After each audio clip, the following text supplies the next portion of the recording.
할렐루야, 주은총 목사와 함께하는 영성 산책 시간입니다. 모든 일이 끝났다고 생각했습니다. 이 지겨운 싸움이 끝나면 자유를 얻으리라. 몇 년 동안 여기저기 법률 자문을 구하러 다니며 울기도 많이 울었고 정말 지옥이 따로 없다는 생각을 하였습니다. 어떤 날은 술로 마음을 달래보기도 했지만 아침에 남는 것은 찌끈거리는 머리와 엉망이 된 집안 도구들, 그리고 아직 너무 어린 자식에 대한 미안함 뿐이었죠. 나아진 것 없이 모든 것은 그대로였습니다. 나의 현실도 그리고 전 남편도 모두 제자리 걸음을 하고 있었던 것이죠. 이런 게 아닌데 하며 정신을 차리고 일어나 법원으로 향했습니다. 법원에서 가까운 법무사 사무실로 가서 자문을 구하고 또다시 시작했습니다.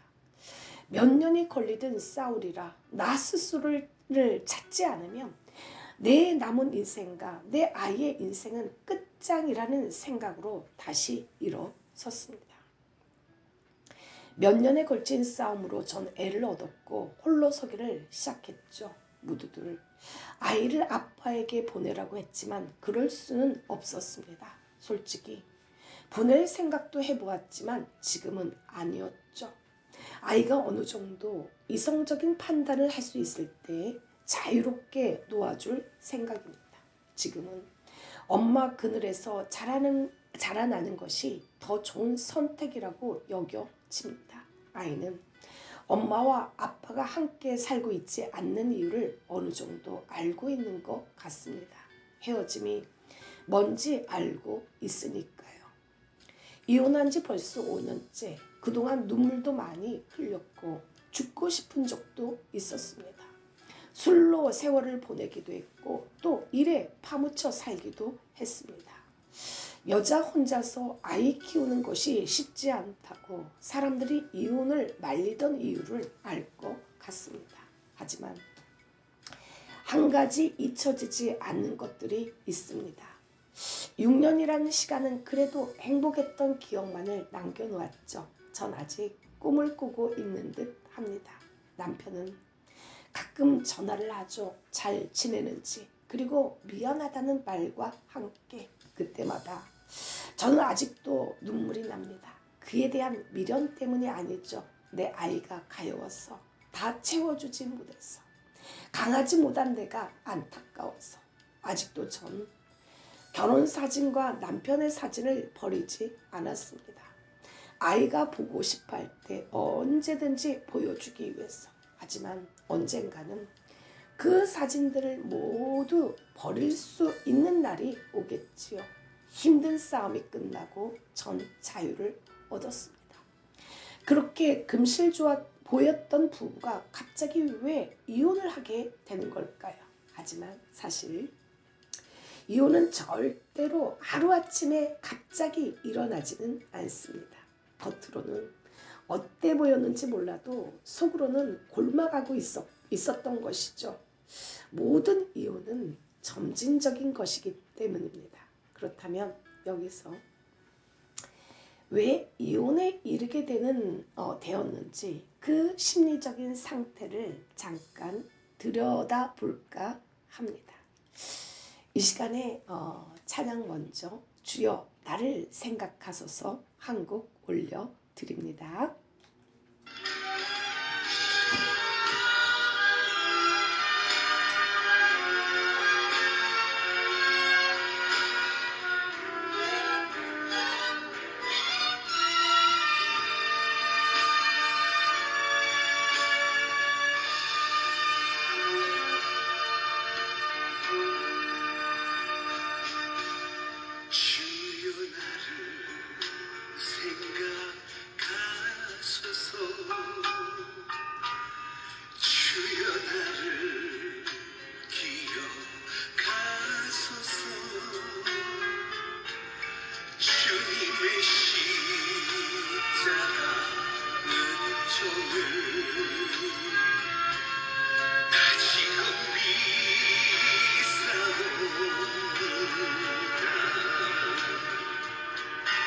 예수 그리스도는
할렐루야.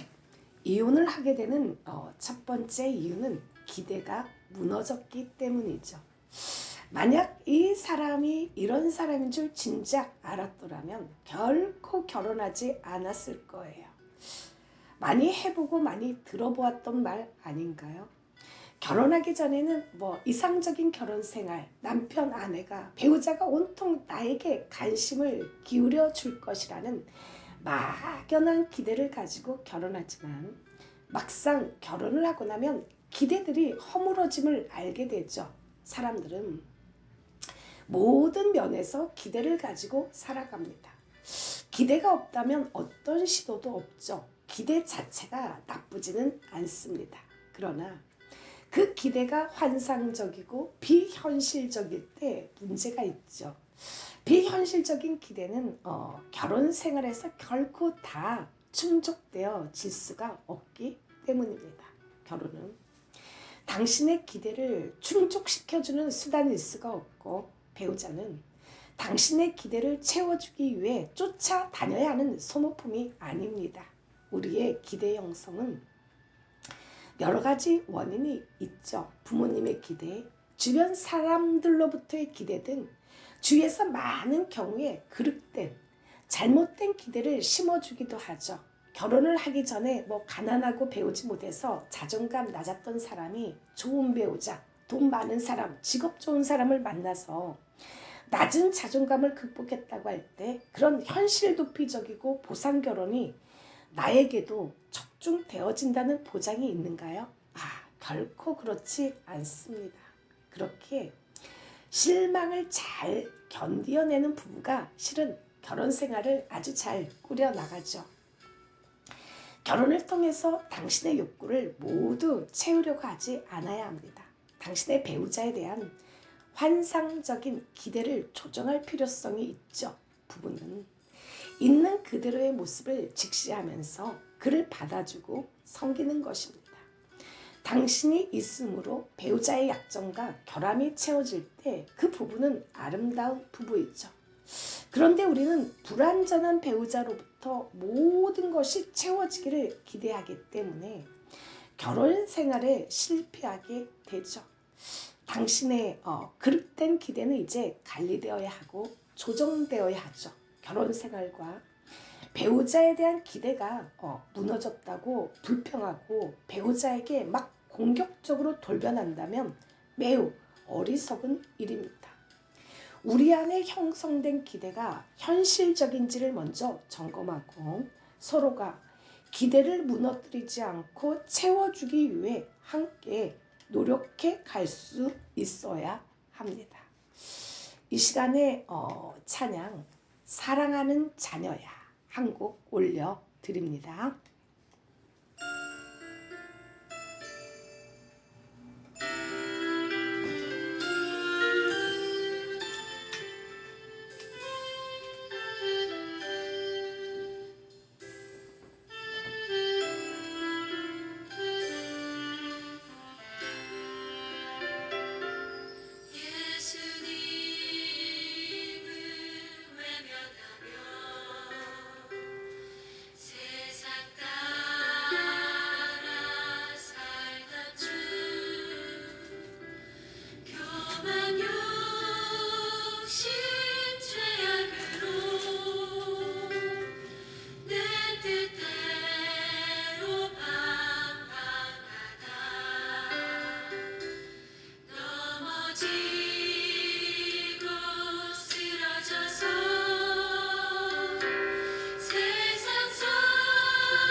방 속에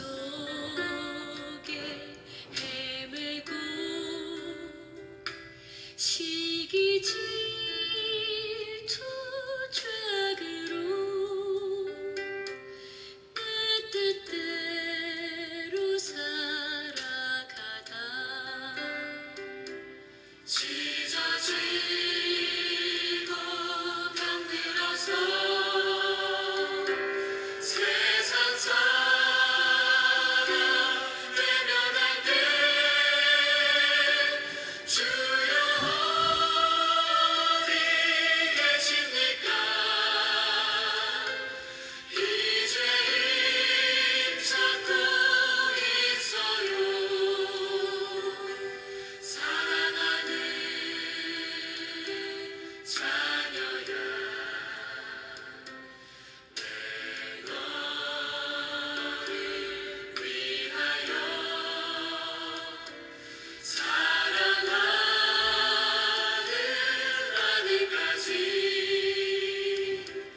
하시며 유반석한다.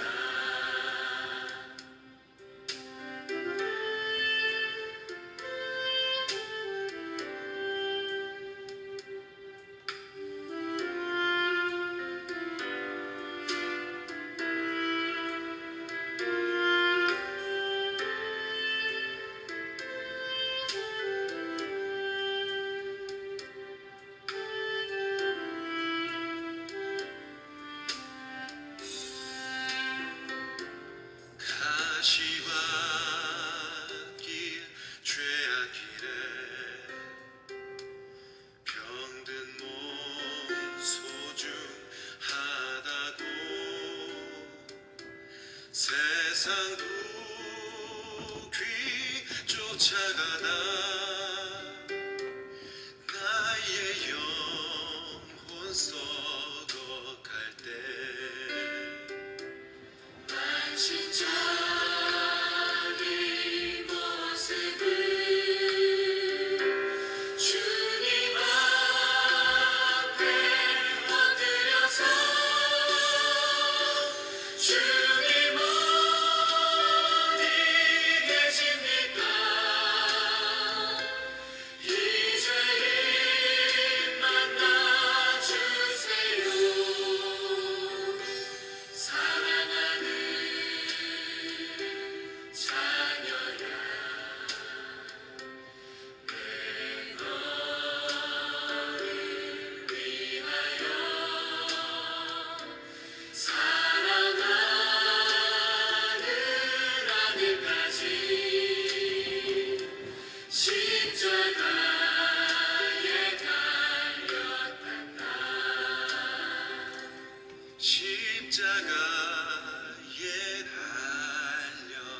달렸단다.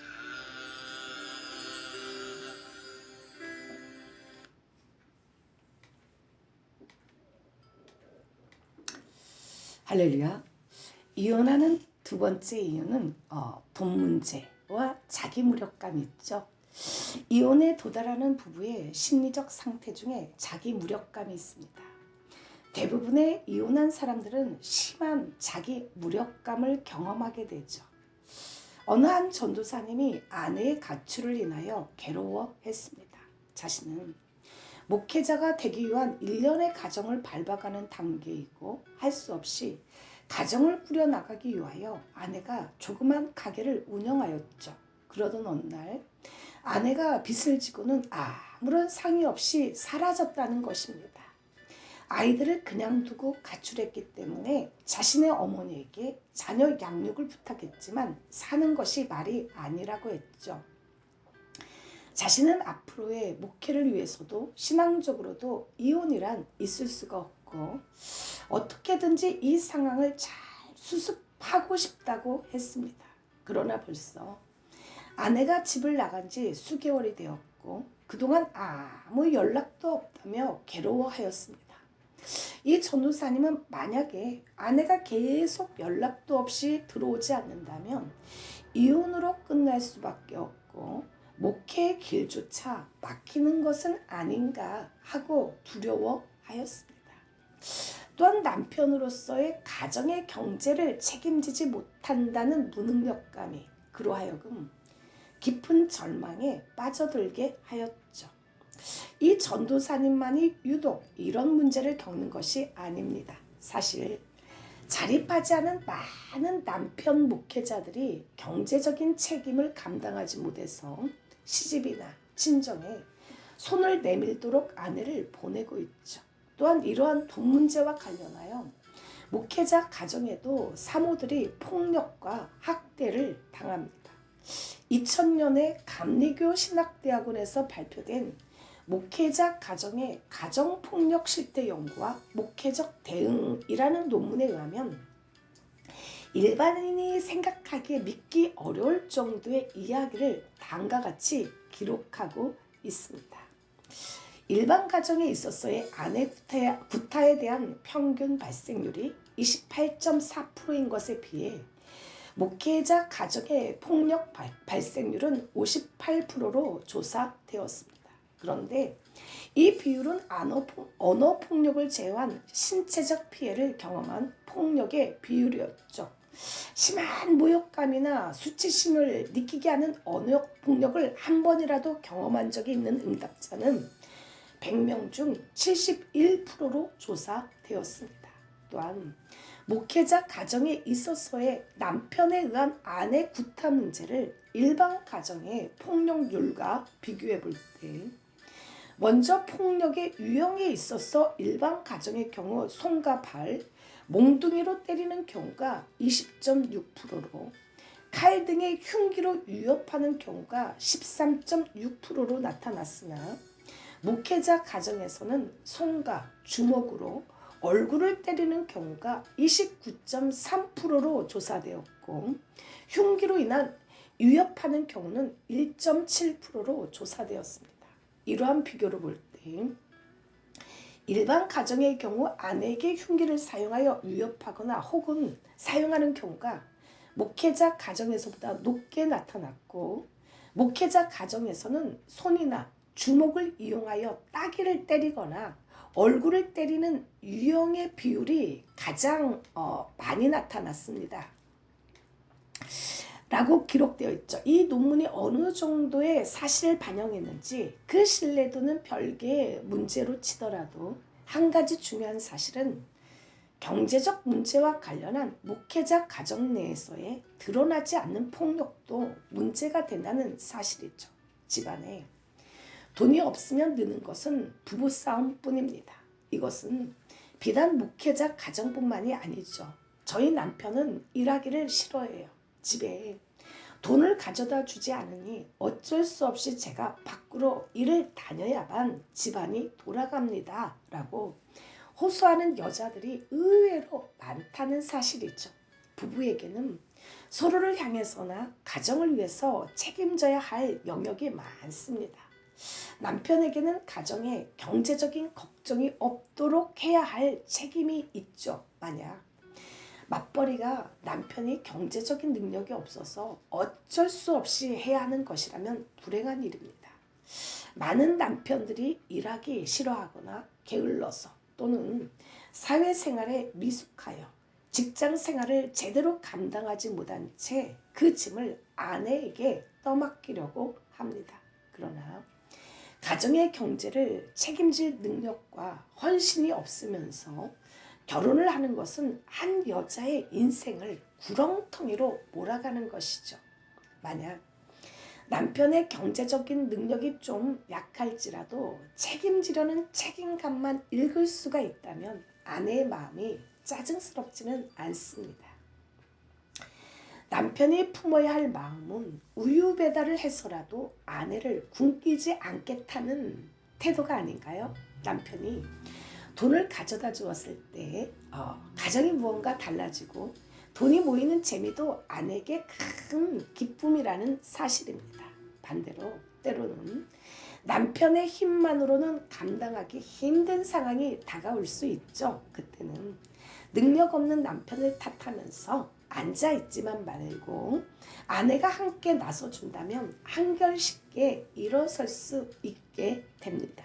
남편이 자존심을 꺾고 함께 벌자고 말하기 전에 아내가 함께 뛰자고 제안할 수 있지 않을까요? 특히 돈 문제로 어려움을 당할수록 더욱 말로 상대방에게 상처를 주지 않도록 노력하십시오. 화가 난다고 내뱉은 말은 이혼으로 가는 지름길입니다. 이 시간에 찬양 내 주 하나님은 크고 능히 있어 한 곡 올려드립니다.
할렐루야.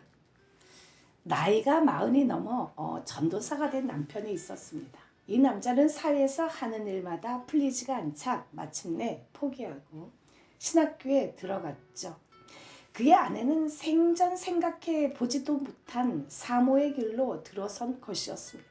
그것도 당황스러웠는데 남편은 전도사로서의 일도 제대로 하지 못하고 신학을 마치고서도 자리를 못 잡아가는 것이었습니다.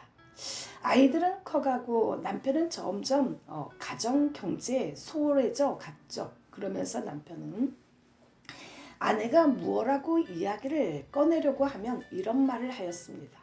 성경을 한번 읽어봐. 성경에서는 남편을 머리라고 했어. 아내는 남편에게 절대로 복종할 책임이 있어.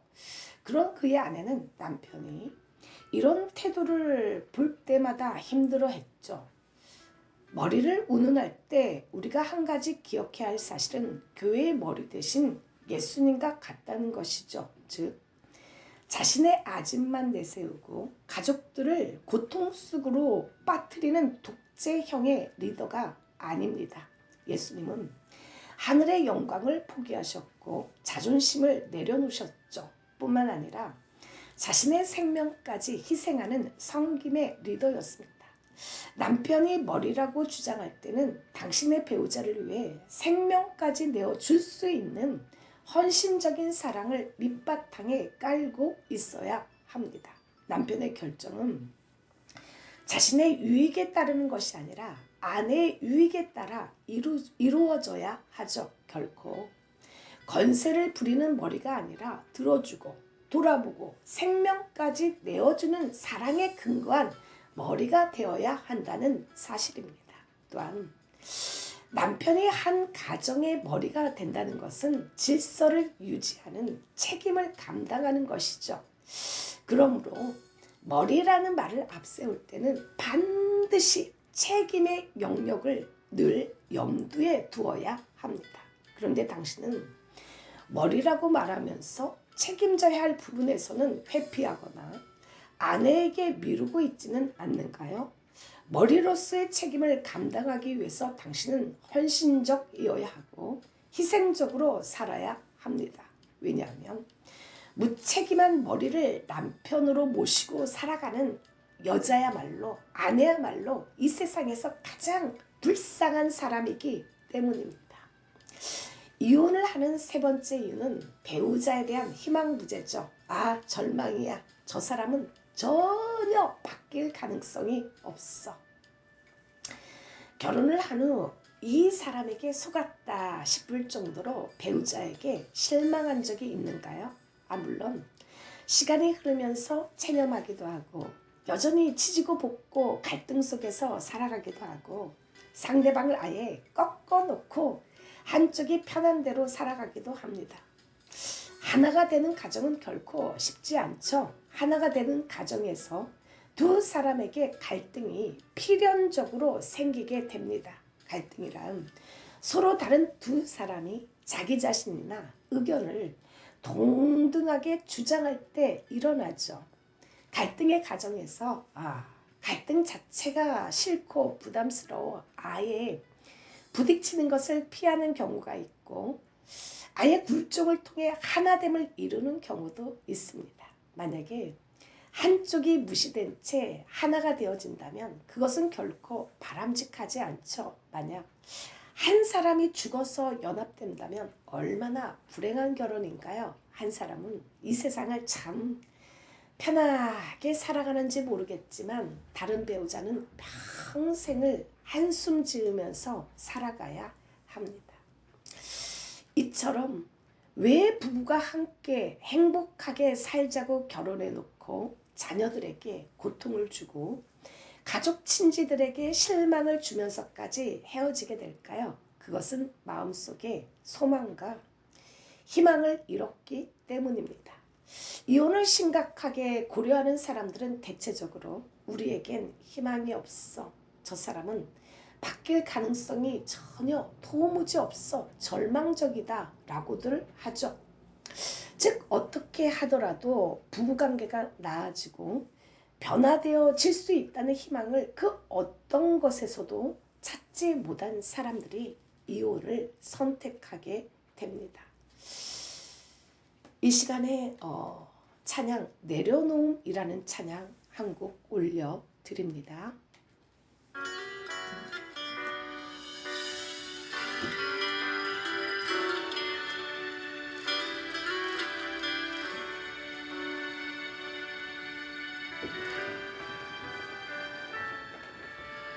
나를 버리고 그의 길을 가는 것 세상 그 무엇보다 어려운 내려놓음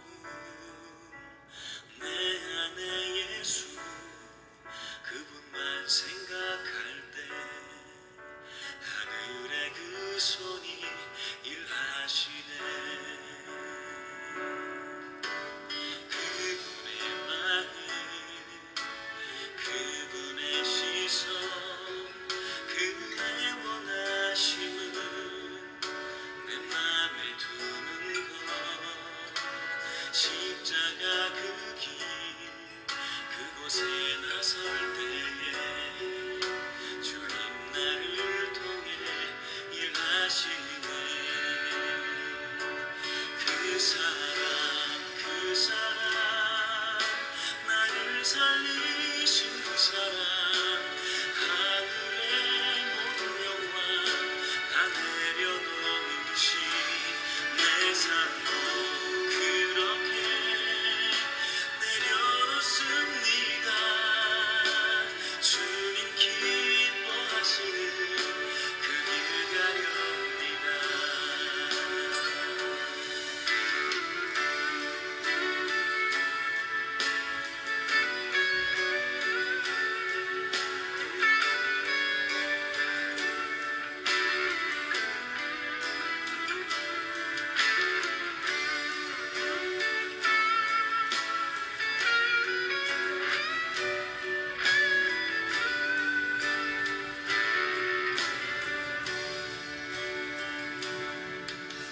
그분의 마음 그분의 시선 그분의 원하시는 내 맘에 두는 것 십자가 그 길 그곳에 나설 때에 주님 나를 통해 일하시네. 그 사람 나를 살리신 그 사람 하늘의 모든 영광 다 내려놓으신 내 삶도 그렇게 내려놓습니다. 주님 기뻐하시는 그 길 가렵니다. 나를 향한 그 사람 온 땅을 덮고 나를 주님의 길로 인도해 주시네. 그 사람 나를 살리신 그 사람 하늘의 모든 영광 다 내려놓으신 내 삶도 그렇게 내려놓습니다. 주님 기뻐하시는 그 길 가렵니다.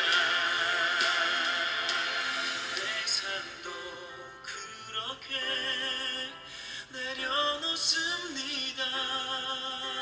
주님 기뻐하시는 그 길 가렵니다. 주님 기뻐하시는 그 길 가렵니다.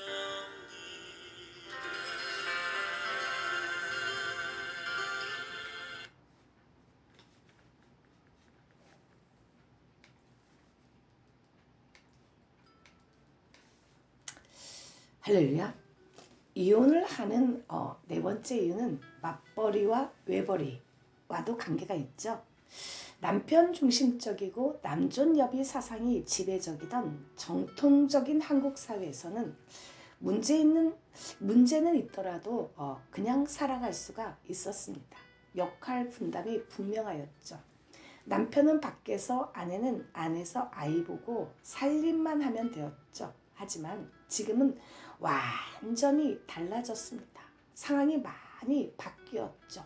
요즘은 혼자 벌어서는 살기가 힘듭니다. 그러면서 이제 여자들도 경제력을 주게 되었죠. 그렇게 원하던 여성 자신의 자아 실현의 꿈도 실현할 수가 있게 되었습니다.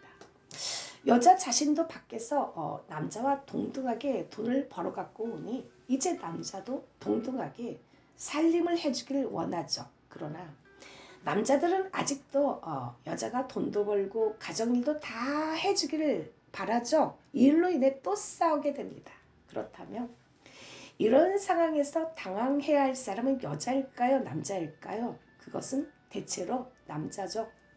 기득권을 갖고 있는 쪽이 남자이기에 타협으로 들어가려면 대부분 남자들은 자신에 대한 이해를 낮추고 자존심을 꺾어야 하는데 이게 쉽지가 않죠. 전통적인 유교 문화권에서 자랐기 때문입니다.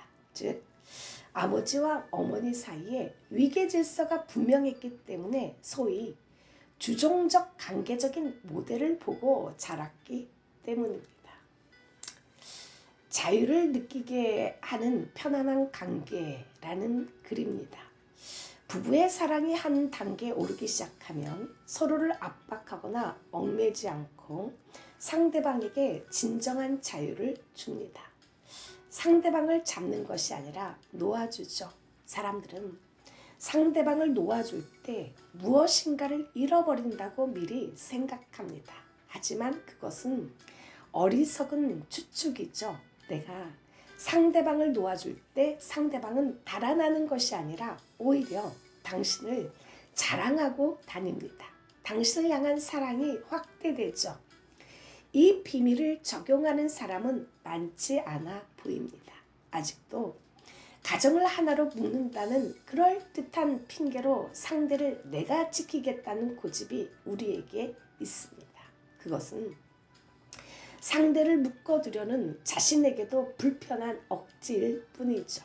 서로에게 울타리가 되어주는 것이 아니라 서로를 울타리 안으로 가두고 마는 모습들이죠.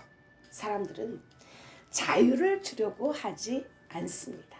그렇게 하면 자신의 자리와 위치를 잃어버릴까 하는 염려를 하고 있는 것이죠. 여기서 의심, 불편한 관계, 이기적인 관계, 충돌, 상처 등이 생기죠.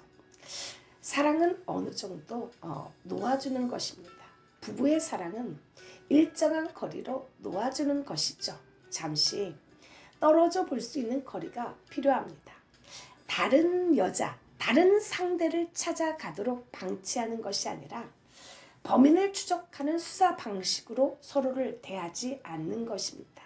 믿음과 존경으로 서로를 바라보면서도 상대방에게 뜻 있는 자유를 주는 것이죠. 그만큼의 거리가 다시 서로를 깊이 만나게 하는 뜨거운 역동성으로 돌아오는 것입니다. 홍일건님의 내가 모르는 당신, 당신이 모르는 나 중에서 한 글귀입니다. 예전에 한국 문화는 한 사람의 희생과 고통을 통해 다른 한 사람의 행복을 취하는 부부에 대한 사상이 깔려 있었죠.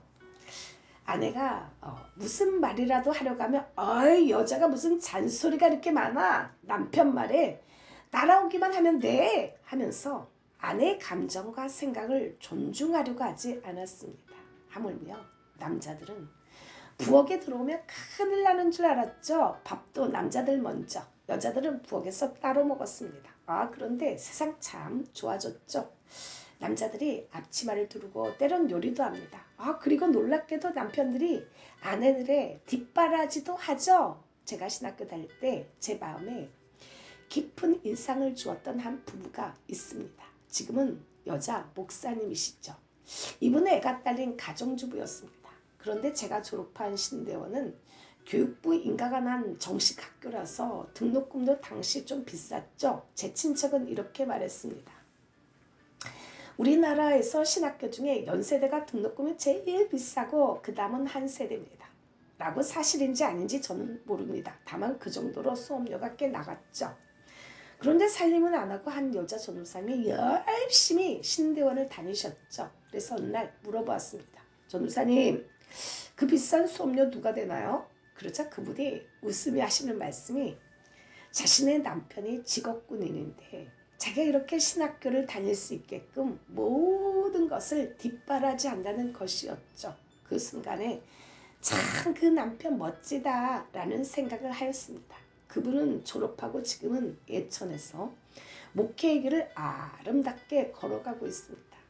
신학교 동기 중에 또 다른 여자 목사님이 있습니다.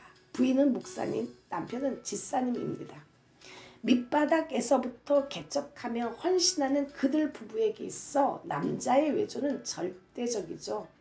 6, 7년이 지나도록 아직까지 개척의 밑바닥에서 힘들어하지만 남편은 여전히 밖에서 돈을 벌어 가지고 옵니다. 그리고 부지런히 성격이 불같은 아내의 비율을 잘 맞추죠. 동기들이 차 안에서 그 부부의 이야기를 하면서 우리는 웃으며 큰 소리로 입을 맞춘 단어가 있습니다. 바로 외조라는 단어죠. 그 여자 목사님은 남편의 헌신 때문에 그렇게 멋지게 주의 길을 걸어갈 수 있는 것이죠. 자기 주장을 고집할 수 있지만 배우자를 위해 양보할 수 있는 사람은 사실 용기 있는 사람입니다. 아내의 말을 존중해주고 아내의 일을 배려하는 마음이야말로 아내를 세워주게 되죠.